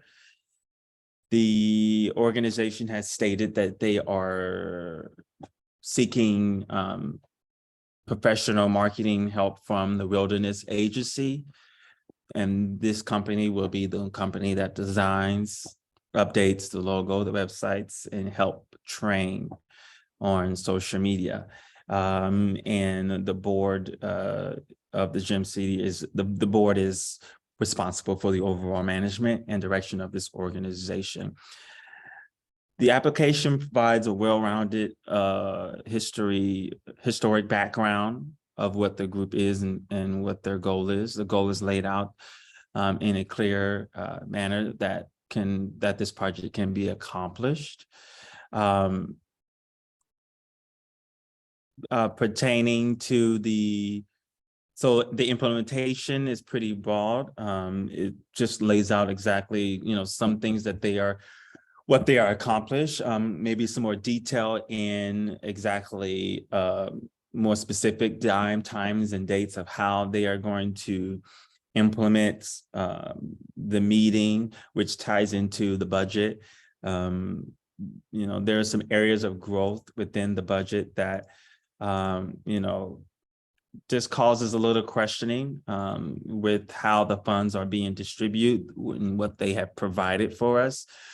There's just a lot of small meetings that are, just a little, for me, a little concerning just with how they are funding and what they are charging just for certain discovery, strategic and research information. And I just want to make sure that is that benefiting the overall goal for this, for what they are requesting. The Wilderness Agency's information in the supporting document about them, their bio, their history is very informational. It helps understand what they do and who is a part of it and who's associated. I would love to maybe learn more information on the board, what their qualifications are to help just assure that they are also they are able to make sure that that they're requesting is a success. There's information on flyer consulting. The organization has applied for flyer consulting, and I just want clarity on that because there's not really information on them requesting any funds for that I saw through the University of Dayton. I'm not sure if that's something where they're just doing that for free. Some more information on what that specifically is and how that is a tie-in to the request. I believe that this would impact what they stated would definitely impact them in a great way, and in the future would bring in more people. I think what also could help is when they perform for different schools, maybe colleges would be more suited for them, performing for colleges to help build their capacity and give college students an opportunity to work with them, teach, learn songs with them, and maybe can help build their growth through that, maybe and be more involved in colleges and et cetera. The funding reduction states that, you know, this is the expense that they need in order for this to move forward. I would love to see if they could maybe do some more research in how else could they provide funding to help this still be a success. I would love more data on how they're going to collect and evaluate. So overall, this has given me definitely an idea of what they want in order to grow their community and group. Just a little bit more information. I'm a little leery on the agency and how it can really make sure that it's make sure that what their goal is met and is successful. Sorry. So I'm gonna go ahead and open it up to the floor as well. All right, Kristen or Rebecca, which would you like to go first? I can go. Okay. I feel like I haven't got second in a while. I definitely agree with a lot that what you've been saying. I think it's overall, it does empower them in their mission and to by rebranding in general. I don't think they make that complete connection of what rebranding will mean, other than it makes them a little bit more relevant to today versus their historical kind of outdated branding assets. So if they would have talked a little bit about them after they get the rebranding, what is the plan with that rebranding measures? So like you're saying, what are those targeted audience? Where they're going to go just back to the old wheelhouse of contacts and talk to these organizations and be like, this is our new look, come play with us. You know, I wish I would have seen a little bit more strategic plan of that of the aftermath of after this implementation of rebranding. And rebranding is just rebranding. You need to have the voice and you need to have the team to support that content. So I didn't see in the application where one of the board of directors is taking the lead of marketing. I don't think, unless I'm misremembering, but you want kind of a project lead afterwards. Who's going to take over that content and that marketing tools? Is there a small little committee being made in this, you know, volunteer? I know it's 100% volunteer, but for that to flourish, you need someone that driving that initiative. So I felt that lacked its true potential. It seems, you know, historically, it definitely the accolades are there, and you know, I think it'll be easy, maybe not easy to sell, but with the new branding. But you know, I just would wish for a better, a little bit more thoughtfulness around like the aftermath of after rebranding. That was my biggest. Oh, and the other thing I wrote is they'd mentioned how their current, I mean, ultimately this is to gain more memberships, and their memberships allow them to do bigger events or actually host events. I just didn't know how many. I had one question of like their current rate, other than like, I think it's like, I don't know their current members and how many they need in terms to really start executing these profitable events for them. So I just didn't know the number. That was my like other kind of question in my head of, you know, what is that growth scale? I didn't see any of that. Is that goal to grow 10%, which means 20 more people in the first year after rebranding? You know, some of those metrics would have been helpful. Rebecca, I'm sorry to put you under the gun, but we are at our 10-minute mark. But can you share your feedback? Yeah, so I'll be very specific. I'll mirror much of what Kristen and Stephen said, with an exception that in community impact and engagement, I stated that their evaluation plan was very simple, 3 points. I appreciated the post-implementation segment on that, where they have ongoing efforts to brand and maintain a healthy website, but there wasn't a plan. So that was an added step, but I would have liked to see more. I noted that most of their evaluation is done with qualitative and quantitative metrics through the website analytics. And the accessibility could have been bolstered by including a plan that utilizes their marketing strategies into strategic planning. It was a great tool. I looked at the supporting documents and saw the budget breakout, which was phenomenal, was well laid out. Again, just tying that into the strategic plan, I think would have bolstered that overall marketing effort and really gave it a boost. So I'm going to leave it at that. All right, thank you, y'all. Karen, will you bring Iris back in? And as Iris is coming in, if y'all want to make any tweaks or notes, please go ahead and do that. And we will get started on Trotwood Madison City School District. Hi, Iris, welcome back. All right. So Rebecca, will you take the lead on Trotwood Madison City School District, please? Yep. Certainly, once I unmute myself. That's not a problem. A couple problems with that today. Sorry about that. Yeah, so this is Trotwood Madison City District special projects application that is requesting $10,000 for school supplies. So in regards to project quality and artistic vibrancy, I noted that the project activities are clearly defined and will provide to the organization's innovative practices, tools to carry out its mission.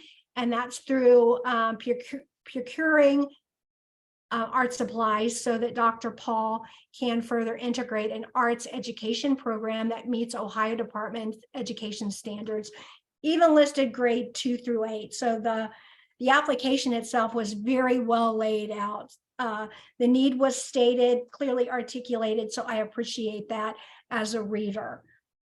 I did want to also note with that application, it did note that arts integration enables a plan that is innovative that will actually help boost other elements of education. As far as community impact and engagement, I said that their project goals were specific and also informed by feedback and data. The proposal adds a compelling needs statement, which the activities significantly enhance the overall community and target audience. The evaluation plan is thorough and incorporates a variety of quantitative and qualitative metrics. The data selected serves to strengthen the organization well beyond the actual project. In regards to the ability to complete and manage the project, the organization has a comprehensive plan for project implementation, very detailed project timeline, budget, just a well-written narrative that is supported by its budget breakout, and it delivers a realistic response to the funding reduction. Again, just overall, a very strong proposal, and again, demonstrated the need for the school project. So I'm going to give it back to you, Sherry. Thank you. Thank you. So I'm opening the floor to the other three panelists. Who'd like to start? All right, Iris, I'm going to pick on you. Okay. Well, I want to start by saying that I was very impressed with the letter of support from Layla specifically. I think that she expressed what many of us think, art is everywhere. We are art. And it was great to see. I think that was certainly value add to the program and the project, and would love to see more students with that appreciation. I may have overlooked the plan, the budget, like what they will do in the event of a reduction of funding. But I did look for that, and I may have not seen that information specifically.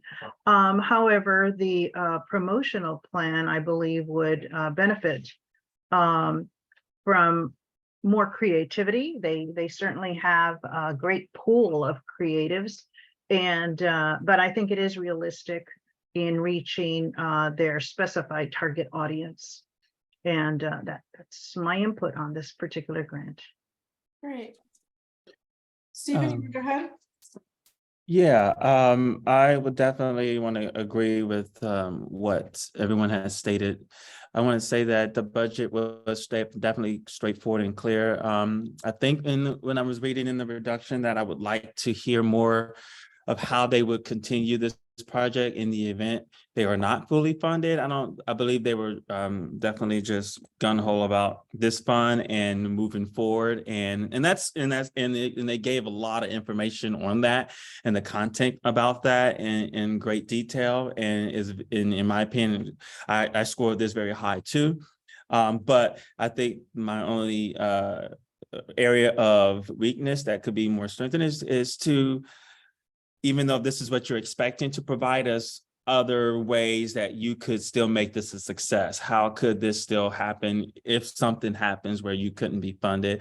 I want to just add that the quality and the vibrance of this was definitely well written. The impact of the students when it comes to their not only their academic growth, but their social growth, that this is going to benefit them socially, and the innovative ways that they're going to use this to help combat tardiness by using art first thing in the morning, which is advisory time, would increase the students' desire to be in school and to be willing to work in the way they're going to use this artwork and this instruction to make it grasp their attention. I think is very beneficial. I love the fact that at the end of the year that will present a gala, which a lot of times these young people don't really get to experience. And something like that where the entire community can come and really they can showcase their work is extremely beneficial for the development of their academic skills, social skills, and just all around. So I just thought this was a good application, sorry. Great. Kristen. All right. I agree with a lot that's being stated, and I felt like this was a very thought out application, and there's a lot of great content there. I did have one little thing. This Dr. Ruth, I believe, Dr. Paul is very, very qualified in the science. I feel like she does lack experience in other mediums. She primarily only paints in acrylics. And though that's usually in a very affordable paint for schools, it's not the only medium that would be very useful in learning this engagement piece with students, and especially children with disabilities. I think that that could have been a little just an awareness of other mediums. It's 100% of the budget is going to acrylic paint, acrylic paint, sorry. And I'm curious of how long that paint will last. Hopefully multiple years, because it's massive buckets worth of acrylic paint. So I just think though I think she's highly qualified, very educated, biochemistry is her like forte, and she's been an artist since the pandemic and very successful in acrylic paint. And I think she dabbled a little bit in sculpture. So just the education of just the other art mediums that can apply and can be adapted to this program. Maybe it's more of a future base, but for now they're just focusing on 2D works. The other thing I wanted to point out is I believe she's committed either way, but they mentioned, I wish I would have seen in the total budget, though they asked for 10,000, it's the total, and they only list the budget as $10,000. They also mentioned how the artist residency is supposed to pay for Dr. Paul's commitment for this program. And I don't know if she got that funding, and if that funding doesn't come through, what that means for the rest of the program. I imagine they would continue trying to look for other supportive aspects for her to educate or to implement this program. So, but yeah, that was the other thing that really stood out to me in terms of, I just would wish there would be a little bit more clarity on that measure. Great, thank you. All right, if you all take some quick notes and changes if you need to, tweaks. And we are going to move on to the University of Dayton. And Stephen, you are the lead on this one.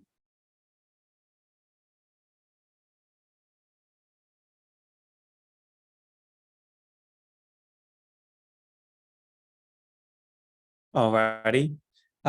So the University of Dayton and their project is Galleries Visiting Artists Program. The University of Dayton intends to expand their roster of visiting artists this year, and new artists will allow us to program 4 additional visiting artists for this year. Let me see here, just gonna go back really quick. The university currently, they have 2 galleries, one located in the heart of Department of Art Design, University of Dayton campus, and one downtown Dayton in the Dayton Arcade. And I know reading this, they are requesting the full amount for this project. The quality of this production of this project is evident and clear. The description that they provide gives details of the 4 visiting artists and the exhibitions of what they're planning. And this will help increase dialogue and cross ideas for advancing the culture, helping between local and national artists work together to, collaborate to work on, certain things. The collaboration piece of this visiting artists working with local artists is a big factor in knowing this project will benefit our community. And that's kind of one of the big things, is how is this going to really benefit. So it definitely gave information providing that this is at no cost to the community, that and each exhibit will have dialogue. The outline clearly highlights everything to make this a success. I believe the personnel that I read is highly qualified for this opportunity. The impact, as stated, with the collab of local and the national will benefit the community. It's open to the community, and I believe they've done research that stated of how in previous years it was hard for their exhibits to really be viewed to the greater public, and so changing certain areas and advising how they're going to relocate to make sure that it's accessible to the general public is a big factor. I thought they gave great detail in the promotion and the marketing and using other companies to help promote the 4 exhibitions and the different ways that they're going to use to promote and market was definitely a good way, beneficial and clear to understand. Again, I love the data of artists being used. The total number is 26 and local artists is 21. And it's definitely going to help grow the community. So I'm going to open it up, and I believe that's pretty much all the information that I have, unless there's something I'm missing. I like I said, the evaluation. I believe they could use, QR codes to help increase that and strengthen how they plan to evaluate what their project, how their project, how successful was their project. So, but other than that, I thought this was a pretty well written application. Great. Opening it up to the panel. Who'd like to go first? Sure. Okay. Yeah, I agree with Stephen that this was a well, and they follow the rules in terms of not requesting more than 50% of their budget. So I think my big one was just that evaluation tool. It's kind of similar of measuring success of like through audience. And that's, again, that's always voluntary. I mean, you can head count. It is a space that I do like that they switched, you know, like they have 2 locations now, at the university and now at the arcade. So that really, I think, provides more opportunity for a broader audience and not just everybody being student or faculty. But the kind of the Google form via our email list is how they're going to quantify their qualitatively like assess kind of you know, the project or their the exhibition or, you know, general feedback. I you know, it's limited in that aspect. So it would have, like Stephen said, maybe a QR code in the gallery would up to that. Do they have a QR code in the gallery? That would really help expand that email list. I don't know how many is in that email list, if it's thousands, if it's 200s. I think some clarity around that would have been beneficial too. But overall, it's a strong application. I think they're kind of focusing on, you know, local and nationally. But the 2 other artists they proposed for this year are both in Colorado, and the other 2, one's from Yellow Springs and one's from Akron, I think, but Northern Ohio. So, you know, is that, you know, it would have been nice to kind of see a little bit, not half of the artists are from like 2 of the same states. So is that diversifying? So that kind of, that search for really expanding, you know, that program of their kind of bringing locals, you know, bringing attention to the locals of the outside community, outside of Ohio artists, and then vice versa. So I think that could have used a little bit more thoughtfulness around. Great. Other panelists? Rebecca, you want to go? Sure. Okay, I have a little varying opinion in regards to that. And with regards to their decision to bring in local and regional artists, I appreciated their explanation on expanding artistic knowledge base for the local artists and an opportunity to outreach with national artists. So that was my takeaway from that. So that's, other than that, I mirror what everyone else says. Great. Iris. Yes, I pretty much noted as Rebecca did. I think the project showed significant consideration for its audience through exposure to various forms of art and to stimulate their artistic expression. I think the idea of bringing in the artists that are mentioned and that plan boosts this application. And the marketing plan also utilizes community partnerships and has the potential to impact significantly, perhaps like a mass market of the event throughout that community, and certainly the artistic community. Great. Any other comments before we wrap this one up?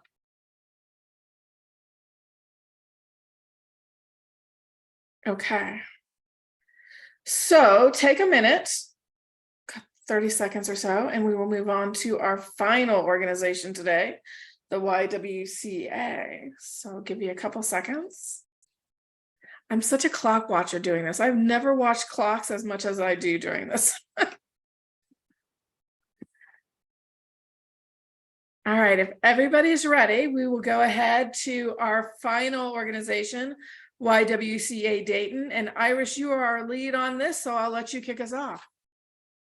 All righty, so this is art projects for YWCA Dayton Victim Services.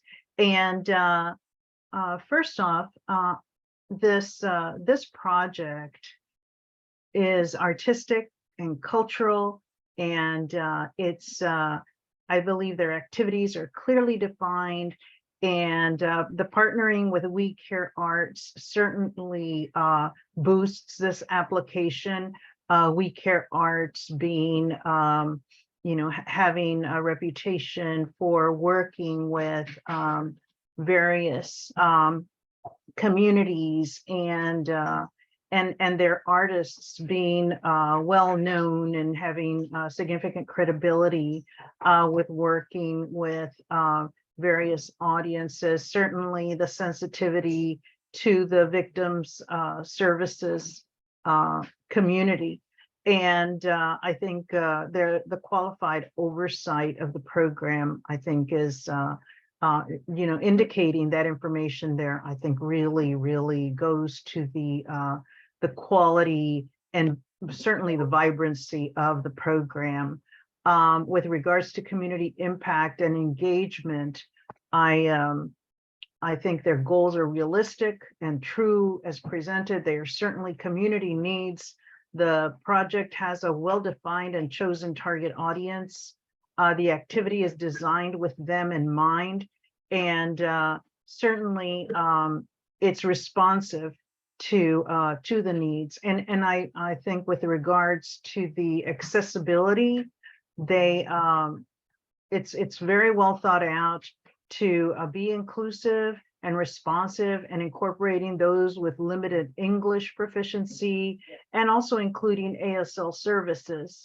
The promotional plan is defined, but very business as usual, which I can understand. At the same time, I believe that a more vibrant promotional plan would have boosted the program, and boosted the application, and just elevated it a little bit more.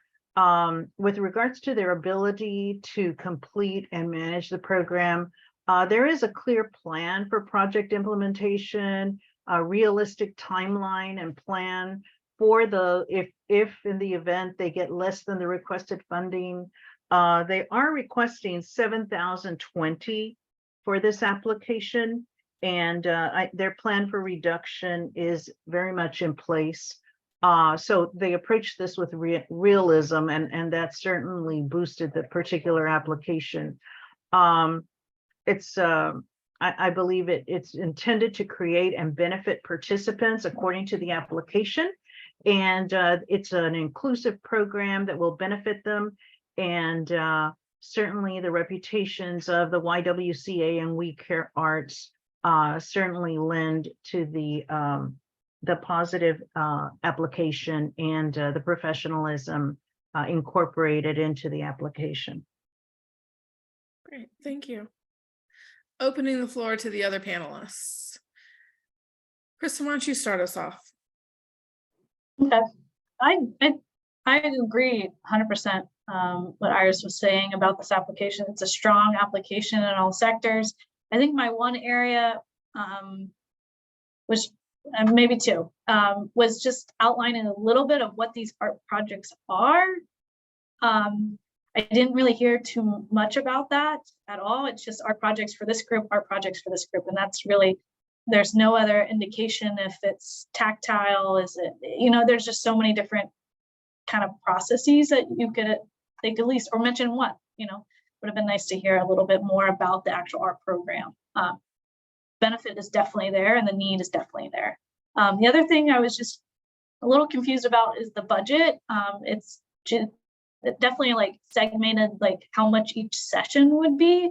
But again, I don't know what those costs are really going towards in the session. Is it to pay for, at least unless I'm missing something, but I just would have liked a little bit more clarity to, for me to give a little higher score on that element of clarity of the budget. So. Great. Stephen. I do like the fact that the personnel of the everyone is listed. There's I believe the supporting documents are very well provided. I love all the artwork, the samples of artwork that they create in this program. I think to kind of piggyback, again, unless I missed it, but it didn't really give clarity of maybe who the instructor is, maybe so we can know exactly what type of artwork is going to be provided. I didn't see any information on this specific instructor unless it's one of the personnel that's already listed, but it wasn't really clarified. So I think more information on that. Other than that, I mean, it gave a lot of details of how this is going to be able to benefit them, and it clearly has in the past. But yeah, I still scored this pretty well. Gave a lot of information. It's just maybe some detail on that, on exactly maybe how, what type, and then who specifically. Right. Rebecca? Again, I'm going to mirror what most everyone said. I had a little different take on this, and in regards to the community impact and engagement. For some reason, it's not scrolling there, so I'll just ad-lib it. I thought that the community engagement at first impression with regards to accessibility was limited, but then as I was reading on, that's by design. It's for those clients that have suffered from traumatic experiences. So they're using it with this, as Iris had said, inclusive clients. So I can appreciate that. I did look through the supporting documentation, and even though the marketing outreach is limited to those select clients, it was very vibrant and very detailed. So I appreciate that. I would recommend to bolster the application for the budget breakout to be a little more robust and more of a breakout. I see a narrative and not a breakout. So those are my comments. Thank you. Does anyone have anything they'd like to add? All right.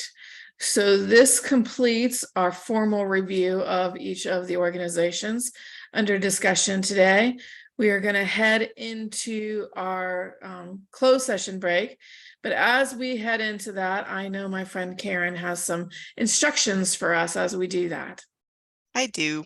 Panelists, if you could stay on with us for a few minutes, I'll have some instructions here shortly. For members of the general public, any applicants who are listening on, here are the next steps. The panel is going to take a nice lunch break because they deserve it.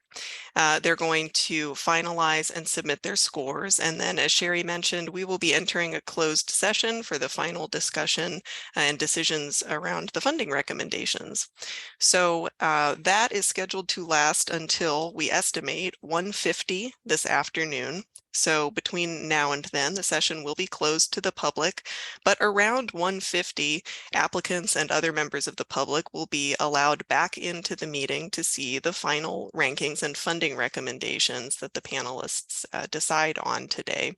So if you are an applicant, at this time, we are going to ask you to sign off of the meeting. And when you come back at 1:50, if we happen to be running a little bit late, just hang on. You'll see a message pop up from Zoom that says you have to wait to be let in by the host. So just hang out and your screen will refresh as soon as we're ready for you.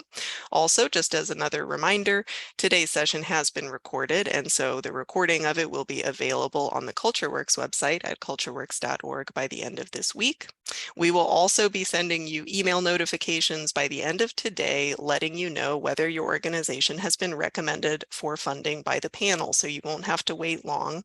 But keep in mind that those funding recommendations are subject to final review and approval by the Montgomery County Arts and Cultural District Board. So you'll receive your formal award notification, we expect, in early July. So lots more coming on the way. But for now, attendees, members of the public, thank you so much for joining us, and we'll ask you to go ahead and sign off. And panelists, hang out for just another moment, please.